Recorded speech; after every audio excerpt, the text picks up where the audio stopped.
जब से चुनाव आयोग की टीम बिहार में आई है, वोटर लिस्ट को लेके काफी हंगामा मचा हुआ है। आपका इस पर क्या मत है? चुनाव आयोग पर लोगों की विश्वसनीयता थोड़ी कम होती जा रही है, इसलिए कि कई बार ऐसा दिखता है कि चुनाव आयोग जो कर रहा है उससे सत्ता पक्ष को लाभ मिलता है या मिलता दिखता है। अब ये जो वोटर रोल के रिवीजन का मामला है, ये सामान्य प्रक्रिया नहीं है।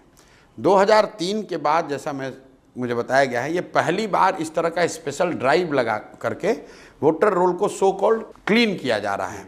लेकिन शक की सुई कहाँ से शुरू होती है? जो पिछले साल चुनाव हुए महाराष्ट्र में और हरियाणा में, वहाँ पर भी इस तरह के मैसिव इलेक्टोरल पोल रिवीजन हुआ और उसके बाद से विपक्षी पार्टियों का, विशेष करके विपक्ष के नेता राहुल गांधी का, कांग्रेस का ये आरोप है कि इलेक्टोरल रोल में महाराष्ट्र में, हरियाणा में जो चेंज हुआ उसमें सत्तारूढ़ दल भाजपा को फायदा हुआ और लाखों ऐसे नाम जो कि भाजपा के पक्ष में वोट देने वाले लोग नहीं थे, उनका नाम काट दिया गया, ऐसा आरोप है।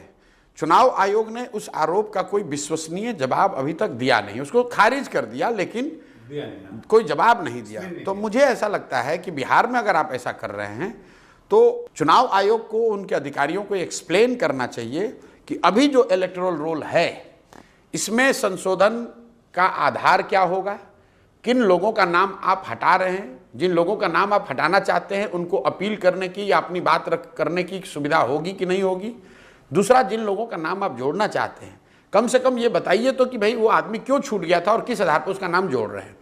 और इन सब प्रक्रिया के बाद एक बार फिर से जो रिवाइज्ड इलेक्टोरल रोल हो वो सारे स्टेक होल्डर्स को प्रकाशित किया जाना चाहिए। क्या इलेक्शन कमीशन ने इस प्रक्रिया को पूरी तरीके से ट्रांसपेरेंट बनाया है? क्या उन्होंने सारे स्टेक होल्डर को विश्वास में लिया है? क्या उन्होंने पत्रकारों को, मीडिया को यह बताया कि इससे होगा क्या, कौन लोग जुड़ेंगे, कौन लोग हटेंगे? जो लोग हटेंगे उनके पास अपना प्रतिवेदन, अपना आवेदन देने का क्या प्रक्रिया होगा? जिसको जोड़ोगे उसको जोड़ने का आधार क्या होगा? इतनी बात आप बता दीजिए। उसके बाद इलेक्टोरल रोल न तेजस्वी यादव का काम है, न प्रशांत किशोर का काम है, न भाजपाइयों का काम है। इलेक्टोरल रोल रिवीजन चुनाव आयोग का काम है। उसको अपना काम आज़ादी से, स्वतंत्रता से, ट्रांसपेरेंट तरीके से करना चाहिए और हम लोग का विश्वास है कि अगर वो करेगा तो लोकतंत्र उसी से चल रहा है। लोकतंत्र के प्रक्रिया, लोकतांत्रिक प्रक्रियाओं में कॉम्प्रोमाइज़ नहीं होना चाहिए। हम लोग पक्ष विपक्ष में नहीं खड़े हैं।